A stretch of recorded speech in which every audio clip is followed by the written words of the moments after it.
Chapter 11. Even the highest is useless to the highest. It seems to me that wherever a form is infused with life, consciousness is produced, which appears by reflection of awareness in matter. Should it not be the other way around? Whatever you say is all right from the body-mind state. When the sense of being is cleansed from its body-mind state, then it is universal.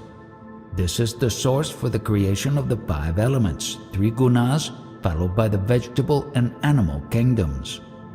There is prana, the vital force in plants. Is there also consciousness in plants? All that is seen and perceived in space is the creation of consciousness and is infused with it. The entire created world of forms will finally merge into space. From the bodily standpoint, all forms appear as separate entities. But at the consciousness level, they are the consciousness manifest and not separate. As you make spiritual progress, you will realize that the source of the universe is your consciousness only. At present, you are in the grip of the discursive intellect because of your identity with the body. Therefore, you are unable to understand. Whatever knowledge you now collect is from this identity, but that is not true knowledge. But when you have the knowledge about what you are, you will understand that the very world and universe are contained in the speck of your consciousness only. At this stage, you would have transcended your body-mind sense. But today, whatever knowledge you acquire is through your firm belief that you are the body-mind. When you see the inner world as something external, you term it a dream. But what is it that is perceived inside? It is contained in the sense that you are, in your consciousness. Exactly the same process takes place in the waking state also. Your consciousness, the sense of presence, is the very shell in which the waking world or the dream world proliferates. This is the actual state of affairs. But you accept all that you see with your body sense, and whatever you perceive is through the inadequate yardstick of your limited intellect. Whatever is visible or perceptible is an outcome of space only. When all that disappears, again space prevails. When your world concretizes out of space and in space, you term all that with various names and titles for your convenience to carry out your day-to-day activities. In reality, no such names and titles exist. None of these creations has any authoritative, valid form or individuality of its own. To realize this, you must accomplish Jhana Yoga, which means the self subsiding in the self. Again, Jnana Yoga means to inquire how this I amness and the world came about. To realize that I amness and the world are one is Jnana Yoga. Here the knowledge I am should subside in itself. But all you really want is to keep your body-mind sense intact. That just will not do. Thus, to realize that I amness means the manifest world and the universe is the very fulfillment of Jnana Yoga. When the sense of being appears, it has no body sense. Out of that sense of being, the whole cosmos is created. In that creation, you also have a form, but you accept body as your identity and move about and function in the world. The principle that motivates and enlivens the body is the sense of beingness only, but it is not the body. All this play in the cosmos and the world functions in the consciousness, and finally the play will merge into consciousness. Ponder over this without identifying with the body, and you, the consciousness, will know that accepting the form as identity is Maya, illusion. Thus, the consciousness is the very seed principle of the entire cosmos. It comprises the dynamic life force, guna, which is the quality of beingness, and prana, or vital breath. Consciousness gives the knowledge that you are. When the consciousness first appears, it is free from identification of any kind with this or that. Even though being the dynamic manifest universal principle, Due to its identification with the body, it suffers pain and pleasure. The consciousness knows itself through itself. Only a rare one realizes that the entire cosmos manifestation springs out of one's seed consciousness. From Atma Yoga, only Visva Yoga, that is, one's unity with the cosmos, is realized when one unites with oneself. The self abiding in the self is the Jnana Yoga, which is a nameless and formless state. But later, whatever manifests itself assumes a name and form. By merely acquiring knowledge, one cannot claim to be a Jnani. The Jnana Yogi is not required to know anything, as he is knowledge itself. Jnana Yoga is the highest state in spirituality. In the state there is no individuality, as this is the all-pervading state. Rarely will someone put a question from this standpoint, and rare still will there be someone who will answer these questions.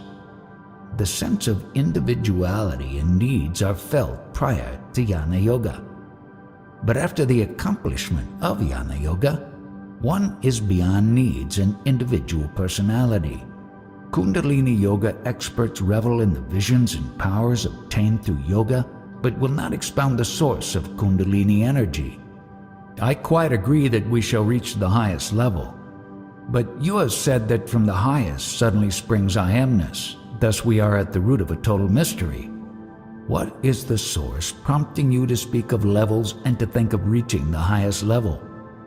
Level is only a concept.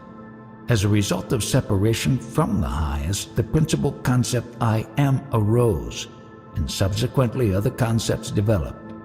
Separation means otherness, duality. I thought I heard you say that there is total non-differentiation at the supreme level. On that supreme level, is there also total I amness? Out of non-knowingness, knowingness appears. This knowingness should realize itself. When we speak, we should investigate from where the language arises. It sprouts from the sense of I amness. But what is the source of this I amness? Actually, I do not talk. Only when occurring spontaneously does the talk express itself. But the primary occurrence is the reminder I am, out of which springs the language and the talk. So what is this I amness?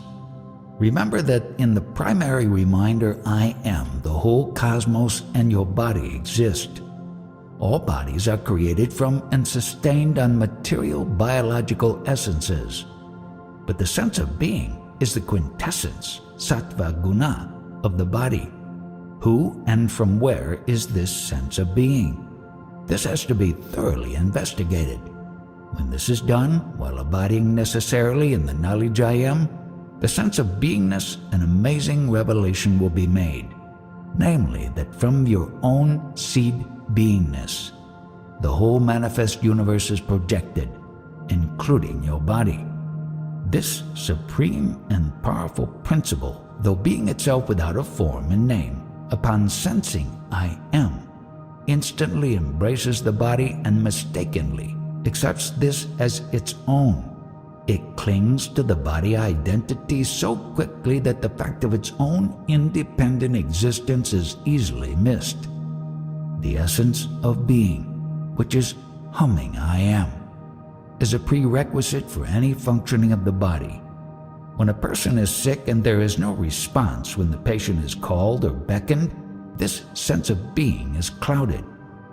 Should one fall asleep as many times as possible in order to experience I amness in the waking state? I amness cannot be experienced or recognized from the body-mind sense. It is the I amness that makes the body and senses function and experience. You are quite knowledgeable. Now understand this. If you think you are dying, it shows you still identify with your body and that your knowledge I am has not merged in itself, which also indicates that you have not attained Jnana Yoga. Your spiritual knowledge therefore smacks of impurity. While you are actually the manifest knowledge I am, you cling to a body as yourself. This is the impurity. We talked about death. which is the end point of life. But what about the starting point, the birth? Prior to birth, you were in the womb for 9 months. During that period, did you have humkara, the humming of beingness? Immediately after birth, the indwelling beingness does not yet feel itself palpably. After a few months, recognition starts. Still later, the child begins to know various objects, such as his body and his mother, as also sounds and words. At this stage, through the mother, he knows his name and other ideas. You as a fetus, did you know yourself in the womb of the mother? But there was no consciousness in that form. Was it knowing itself in those 9 months in the womb? No, but it was there. Consciousness is all prevailing, but it remained dormant in the fetus because it was not a fully developed body. But it was in the fetus. What is the argument? Consciousness is everywhere. It is in the flowers, you, me, everywhere. Good, I have understood. What did you understand? That there is nothing else but consciousness. No, this is not. The correct understanding will be when you realize that whatever you have understood so far is invalid. With the fulfillment of Jnana Yoga, all that which is understood is made unreal.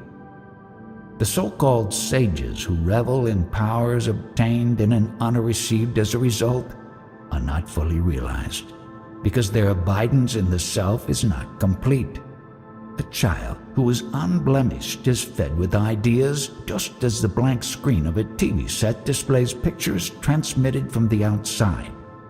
The child principle, which is consciousness, is the product of a chemical process. I like to refer to consciousness as chemical, but you at the highest level are not that chemical in which all the world drama happens. Suppose you are a 100-year-old who holds on to this memory that he is 100 years old. It is the chemical. For example, look at the picture of my guru on the wall here. Now, who is holding on to the image of my guru? It is the chemical of the photograph. Now, this chemical in the body holds on to an identity and carries out activities through the body. I call this expression mechanical.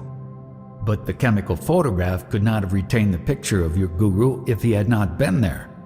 But who is this guru, and where would this memory, I am, as well as the chemical be, if the highest, that is the absolute, was not there? The eternal existence of the absolute alone makes the appearance of consciousness and all world play possible. So the world play is an image created by consciousness. Has universal consciousness taken the form of Maharaj? That speck of consciousness has taken the form of universal consciousness. Its image is the entire universe, just like the pinprick of consciousness in deep sleep develops into a dream world. Does it mean that you are in my dream world? Before referring to me as you, investigate as to what you are. Just as a boomerang hits the person who throws it, similarly your own question has bounced back on you. So you, what is that? And what is more, I am not the body nor that chemical even. This chemical or consciousness is also called Mahatava, Mulamaya, Hiranyagarbha, Brahma Sutra, etc. But the sum total of all this is the Atma Prem, the love of the self. The one who understands and realizes the Mahatattva is called the Mahatma. Presumptuously, you may think you are a Jnani, but if you think so, you are an ignorant person only. So the awareness is the highest possible term. Awareness appears to be above I amness. Yes, provided awareness does not feel I amness. The knowledge of the entire universe merges into that highest state. Whatever qualitative manifestation is there, it is called Bhagavan. All the titles and statuses suggested by the titles and everything else have merged into nothingness. The Iswara, which has become Viva Vishaya, that is the universal manifestation, has become Nirvishaya, that is one without the subjectivity even. this can be understood only by those who are extremely keen to know their own nature. Whatever information I give is about that spark, the speck of consciousness, which has delivered this manifest universe.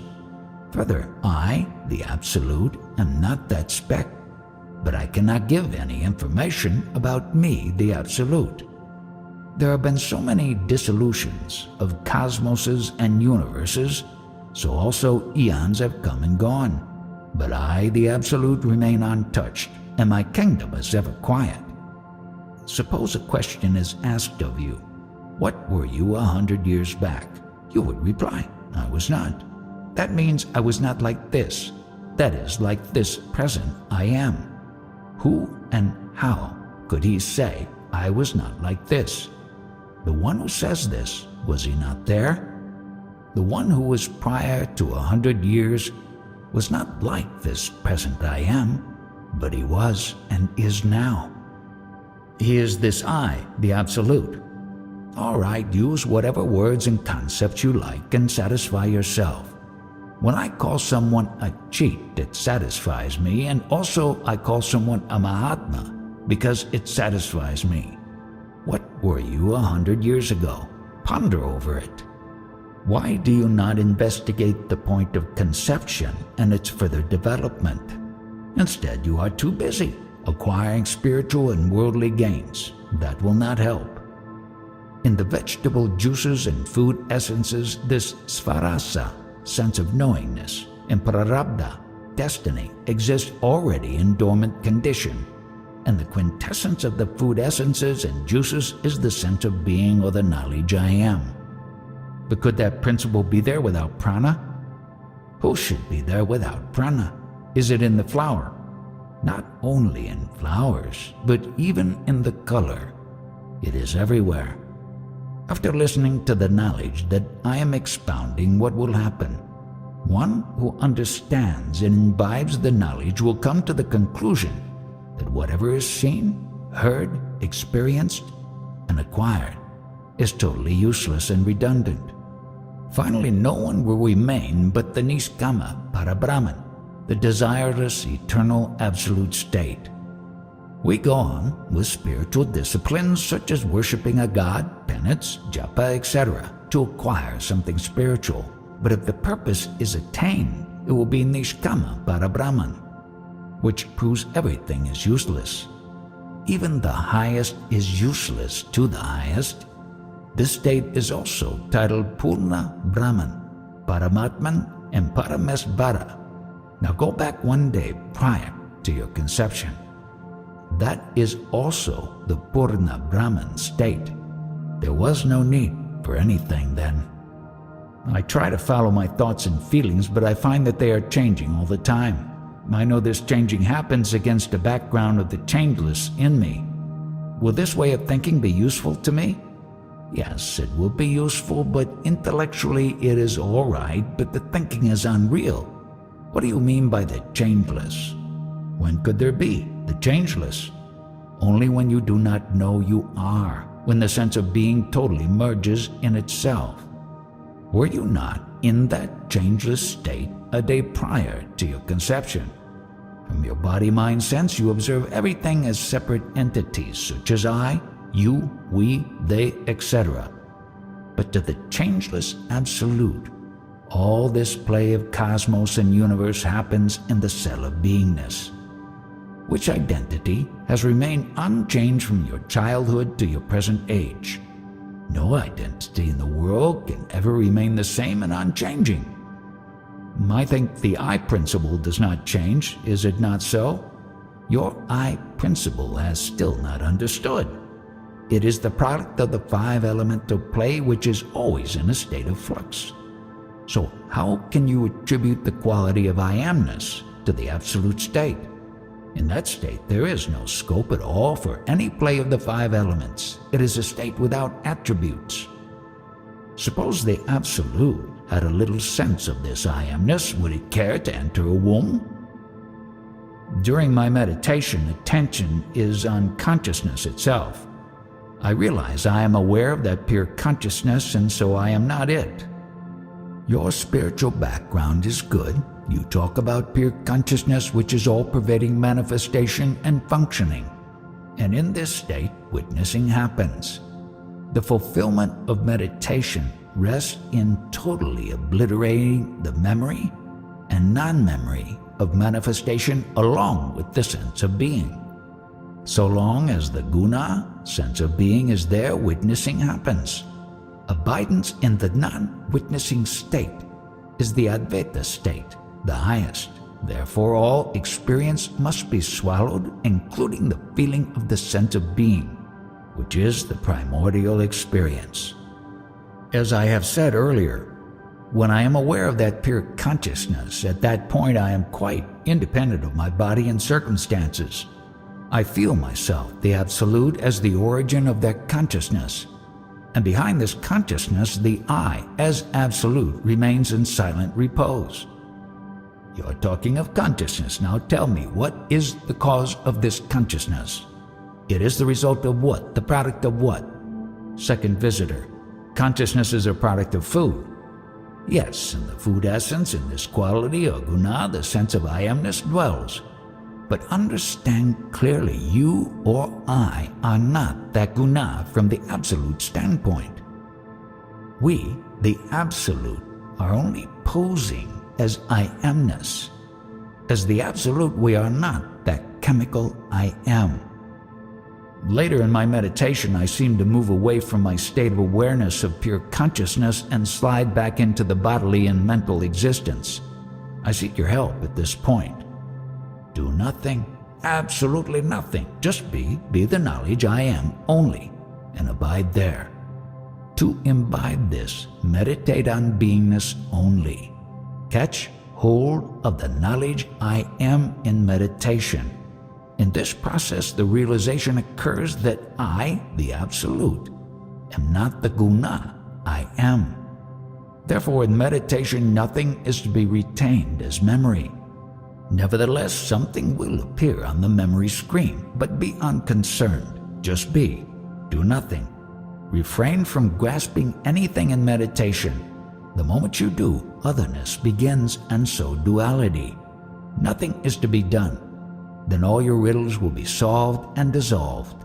Mula Maya, that is, the primary illusion, will release her stronghold on you and will get lost.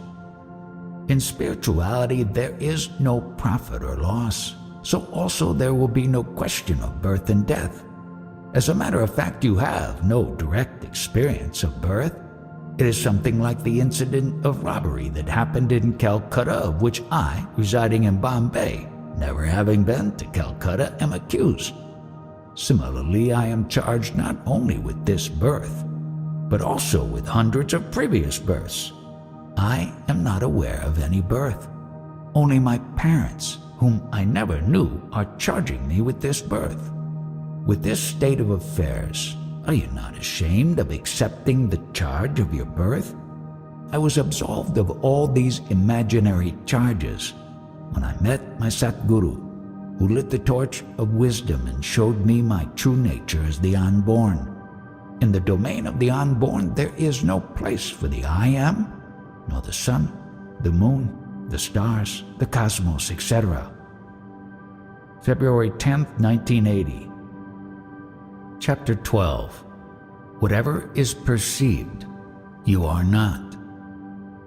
I have read I Am That and came here on my own. Have you read the whole book? I've read the first part fully and the second partially. Having read the book, did you come to yourself at the witnessing state? Yes, I understood, but I do not feel it. I have no peace of mind. Do you get an inkling as to how you are connected with yourself? A little bit. Would you like to ask any questions? Not many, but I shall be grateful if I am told how to bring peace to my mind. Because of the self, the Atman, you are connected to the world through the body. The self is nothing else but the knowledge that you are. Meditate on that principle by which you know you are, and on account of which you experience the world. Meditate on this knowledge you are, which is the consciousness, and abide therein. But the concentration is just not there. Ignore the mind the way you disregard the crowd you encounter on the streets. I shall try. As a matter of fact, mind is a universal dynamic principle, but we restrict it to the limits of the body and then depend on it, hence all the trouble. Consider the water in Lake Tansa. That water belongs to the whole of Bombay. Out of that water, can we claim some as yours or mine? In a similar vein, understand that the self is universal, but you have conditioned it by confining it to the body. Therefore you face problems. This self is also termed Iswara, God, the universal principle. If you hold on to that, profound knowledge would descend upon you and you will have peace. I try to meditate on that, but the mind wanders here and there. If I try to remain indifferent to the mind, it will be a long drawn-out process. But you are not the root of any process. The root of everything is life. Yes, but the life force is universal and not personalized. Once you realize this, you have no more troubles. That is right, but when the mind goes astray, I have trouble. Sometimes I feel that life is universal, but at moments it becomes individualized. How to get rid of this? This is the conventional way of talking. The water is universal, use it when you possess it. Similarly, use the mind to meet your needs and then let it flow by itself without your interference and involvement, like the flow of a river from where you take water only when needed. My talks are for intelligent people. To a local visitor, "Why have you come? You will not understand these talks. You only sing bhajans in praise of God." Why do I respect those foreign visitors? They are earnest seekers in search of truth, but they have not been able to locate it. I appreciate their sincerity and deep urge to understand. They really go far. Any subject they take, they explore deeply into it. Although the two of us talk here, in actuality they, the two entities, are not there. This is the theme today. At first, no one is. Instantly one is, and then two. The subject of the talk is, how did these two reduce to one and finally to nothing? Out of nothingness, spontaneously the sense of beingness is felt. This is one. Later, when the sense of beingness knows I am, duality begins. Then, after the duality has arisen, the sense of beingness identifies with the form, and so on. Actually, to refer to the sense of being as one is not quite correct, since in this state only the sense of being prevails, whereas the need to say even one. With the appearance of otherness, duality, both number one and number two appear simultaneously. To say something is, I must be there first. If I am not, I cannot say something is. So the fundamental principle in spirituality is that I must be there before anything else can be. This I is the beingness which is first. You said in the beginning there is one and later there is none. When one looks into oneself, that is, when one abides in the self, then there is none. Yet when one merges, one remains. To say that is all right in common parlance, but actually it is nothing of the sort. But you said that life is eternal, so life is there, but not the life of an individual. It is the absolute transcending the universal consciousness. Life is eternal. That means life is there forever. Yes, life potential is always there, but unless a body form is available, there cannot be any sense of perception. When the body drops dead, the senses do not function. Therefore, no perception or knowing of the world takes place for that entity. Only so long as the senses operate is perception and knowing of the world possible. So in a way, the absence of sensory function is liberation. Isn't that correct? At present, I am alive and my senses and reflexes react to situations. The senses and reflexes of a dead person do not react. In the manifested universe, when the capacity for sensorial perception and motor function is created in a body form, Only then is existence of a perceptible universe possible. The main point is that for a universe to exist, there must be an observer with sense organs in proper working order. The mind interprets the sense perceptions and concludes that the universe exists.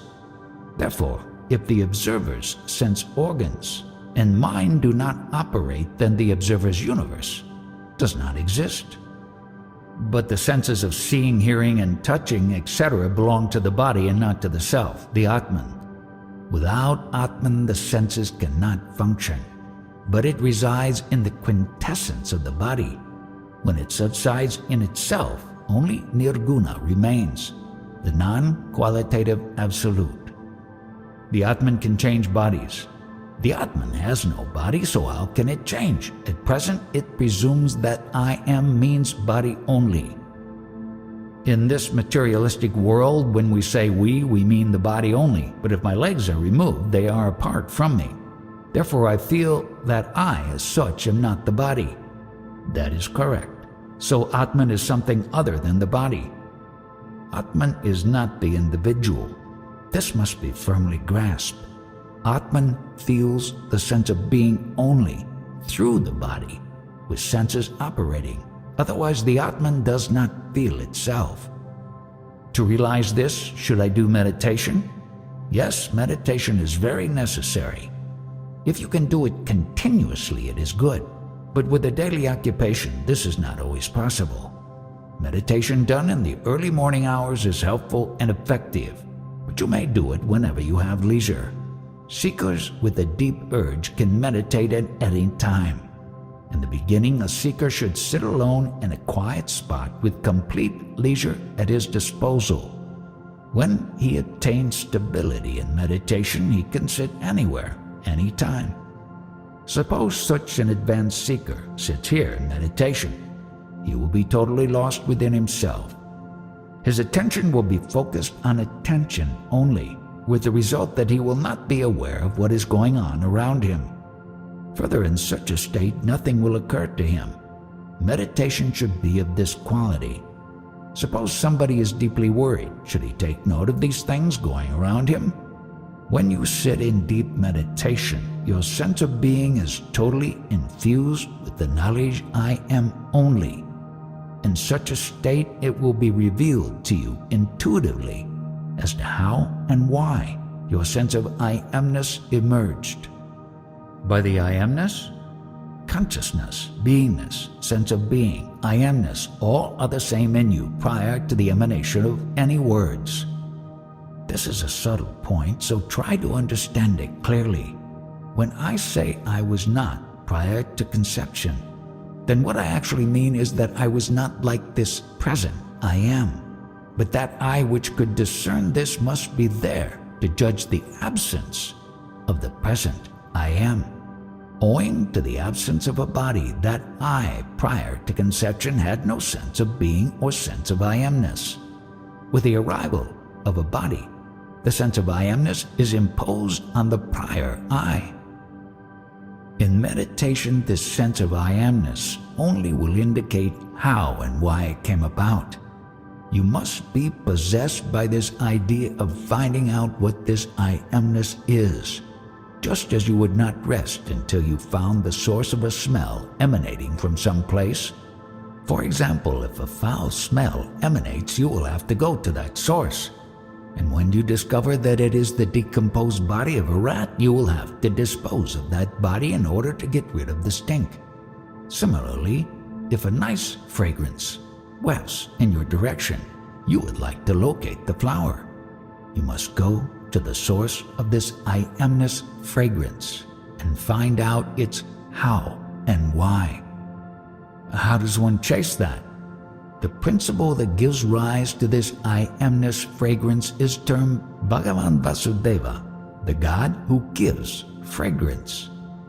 The one who receives this fragrance wants to retain it at all costs. How can one enter that state? You, from the body-mind level, are incapable of tracking it down. But that principle alone will discover itself. Somebody you may call Bhagavan or Vital or God is so infatuated with this fragrance that he wants to perpetuate it. One day my efforts will bear fruit and I shall find him out automatically. His significance for you will be nullified the moment he is discovered, and you will be liberated from that infatuation with Vasudeva. In other words, I think when you always feel it so, you don't go after it. Once you realize the self, then it automatically comes to you, so there is no need for you to track it down. So once we realize it, we can use it in the way we want.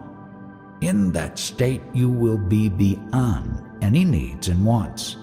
You will have no use for anything. No desires will be left because they are all fulfilled. I did not mean that I should use it for my worldly needs. What I meant was that I would become one with it. In actuality, you were never detached from it, so where is the question of being one with it? It is nice that I never got detached from it, but in my present state I consider myself only the body. This is a concept that you are the body and it is deluding you. Then I will be free. Let me recite a couplet of Guru Nanak. O mind, what are you searching? Inside and outside is one only. It is the concept that makes you feel inside and outside.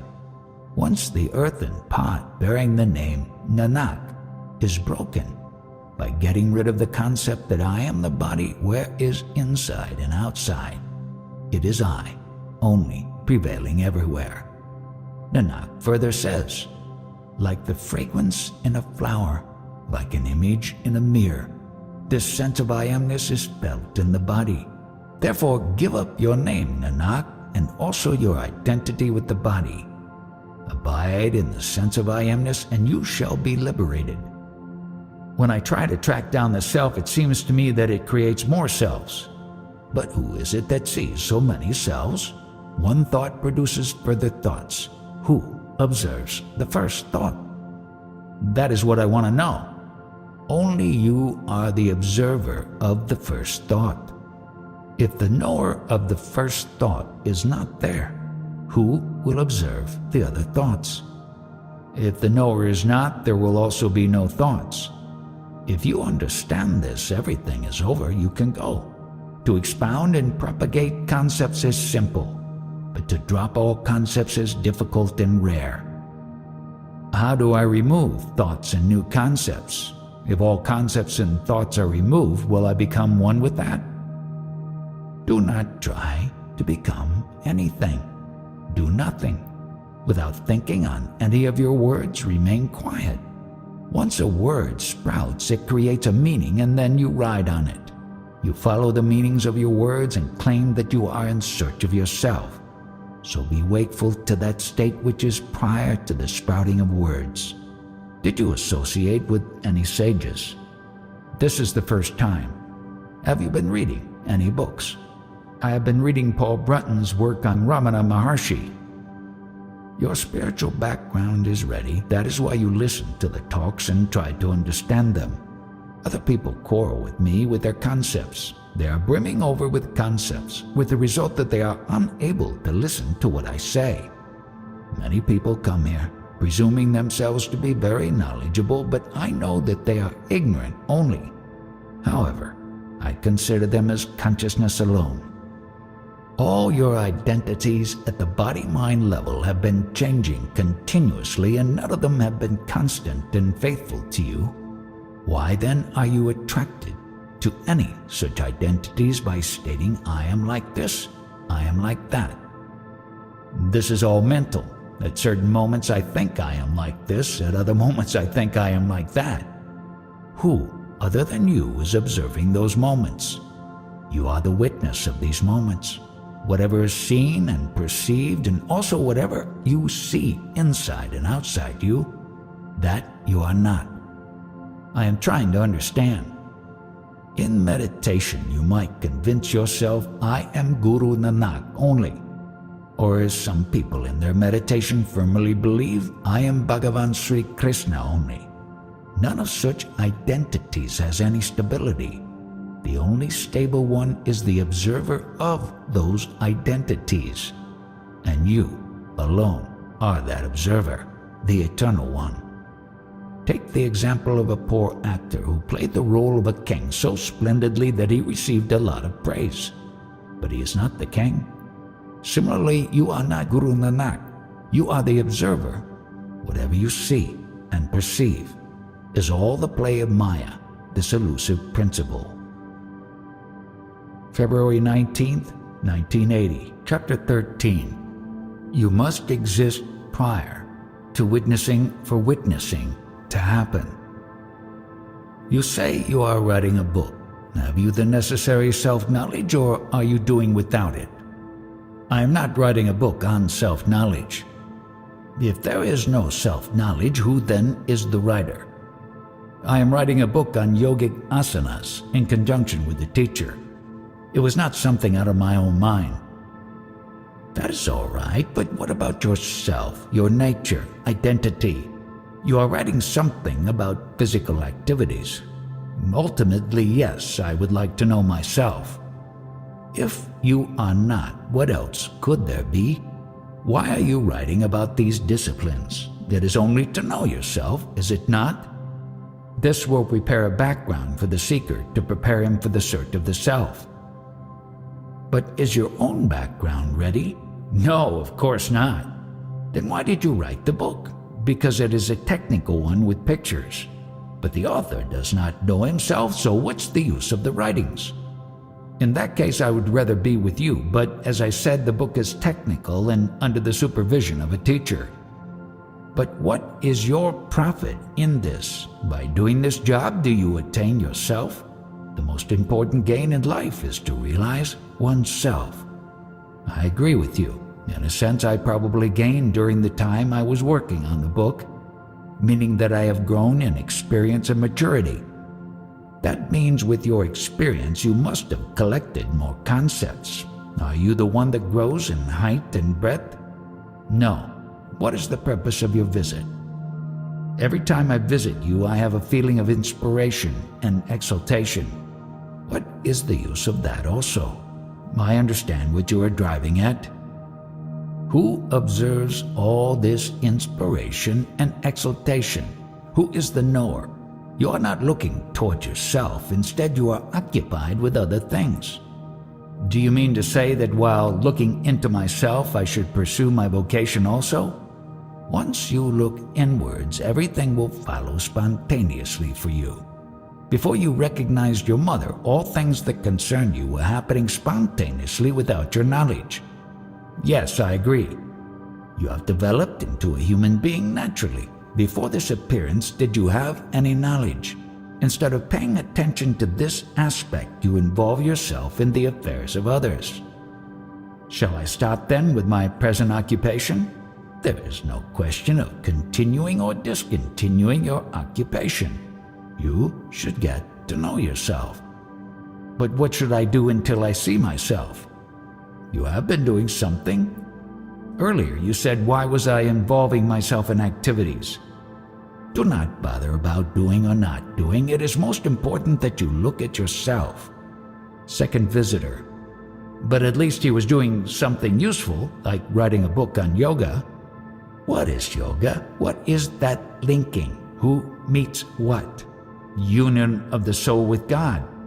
God is a word you have heard, while the soul is the direct experience of one's existence. I have expressed the meaning of yoga as generally understood. That means you do not understand true yoga. Do you know that only self-realized sages are worshipped and not the yogis? Am I wrong in following yoga?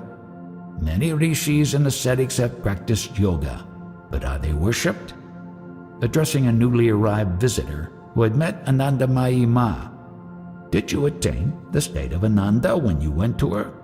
If you had realized Anandamayi, you would never have visited her again, nor would you have come here. If you understand what I say, that is more than enough. It is not difficult to understand. Then why do you sit here? I would like to sit here for some time. Since you have been to Anandamayi, let us know what Ananda is. Does Ananda, the bliss, have a tangible form? I do not think so, but one can feel happiness. Agreed, but do you see it? Can you observe it? Sometimes I can see the essence of happiness emanating from Anandamayi Ma. Do you not think a knower has to be present prior to any seeing or feeling? After reading I Am That, I understand that a knower must be there before anything can be seen, felt, or experienced. You, as the witness, are prior to happiness. But the ultimate you, the real you, are prior to the witness you. Happiness is not lasting. Initially, during any meditation, when I had the experience of the witness within me, I was terribly afraid because I felt that I was split into two. This I do not have anymore. You felt the split. Now, which one was you, the concept of seeing or the witness of the concept? I did not have such clarity. At least talk from the intellectual level if you did not directly experience the subtlety. I am the observer of the split. Explain the two stages. I was afraid that I would see the splitting. Was it the splitting of the concept or was it the splitting of yourself? Neither. Yes, you, the Absolute, are neither one nor two, but you are prior to both. In the earlier days in India, when the head of the country rode in his car, its license plate had no number. Similarly, you do not need a number, being the highest. Maharaj is again talking to the visitor who wrote books on yoga. You are a yogi, and so you understand what I am saying. Yes, I understand a little, but I am not a yogi.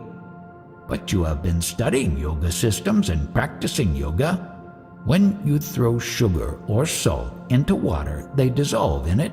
Now I ask you, in what did you merge? Sometimes I merge. At other times, I was reciting the sacred name, doing japa.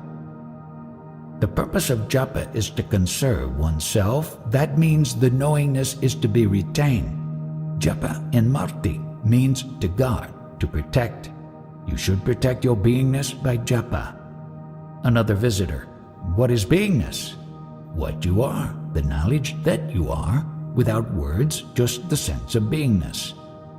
Who went to Anandamayi Ma, the body or the beingness? The latter is prior to the body, mind, and eruption of any words. Did you practice japa? Yes.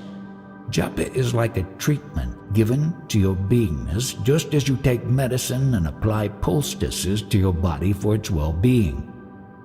That is what I feel strongly. You feel relaxed. Yes, very much, but now that I know something about witnessing, I wonder how I would be doing japa. Nevertheless, at the time you knew that you were doing japa. Yes. Then is this not witnessing or happening of witnessing to you? Yes. Witnessing happens naturally. When your words enter in me, I respond. Similarly, when we perceive anything through our senses, witnessing of the perceptions happens. No special efforts are called for. I want to ask about meditation and yoga. 10 years ago, Anandamayi Ma asked me to do japa. After some time, I started witnessing the japa going on in me. Then Anandamayi Ma told me to pursue it. My problem is how to attain I amness and beingness. The first witnessing is that you are. After that, all other witnessings occur. Unless the primary witnessing of you are happens first, any further witnessings are not possible. When the flow of words emanates in you, as I have already said, the witnessing of them happens naturally in you. I repeat, once again, the sense that you are should appear first, and subsequently, the flow of words and its witnessing take place simultaneously. Therefore, are you not prior to words? I don't know. That is exactly the ignorance, and to recognize it is knowledge. In the final analysis, you, the Absolute, are not this knowledge. May I ask a question? Remember Anandamayi, and with this in mind, put your question because she is your guru. Now I feel I am alone and that there is no guru. What you say is correct. In that understanding and only in that, you should stabilize. But before you came to this conclusion, did you understand what you are and what the Guru is? The Guru is someone who tells me what to do and I obey what is told to me. Shall we call the knowledge I am the Guru? Yes, but even that knowledge you are not. When you say knowledge, do you mean consciousness? Of course, knowledge I am means consciousness, God, Ishvara, Guru, etc. But you, the Absolute, are not that. May I ask, who am I? Are you there before asking or after? Both ways. This is to be understood and realized that I am is even before the arising of any words and questions in me. People always want a name or concept to indicate the state of I am prior to words. When this is done by giving it a name, like for example Brahman, they feel satisfied. I am not happy, I am very afraid. Also right now or previously. Even now, that fear is due to your identification with the body-mind. When you have no knowledge of the body, can there be fear? No. When my guru told me I was the Brahman, this fear started. Exactly. With those words of the guru, your body-mind had a shock because its dissolution began. The fear that you have is in your mind. I know that, but I still have it. The body is afraid to be no more. Coming back to Anandamayi, when Anandamayi merges into Anandamayi herself, that is the highest, the Absolute only. Anandamayi denotes a blissful state, but still qualitative. It is consciousness. Is Anandamayi of this world? It is the other way. All the worlds rest in her womb. What is Anandamayi? Your state of bliss only, the knowledge you are. If this is not, nothing is.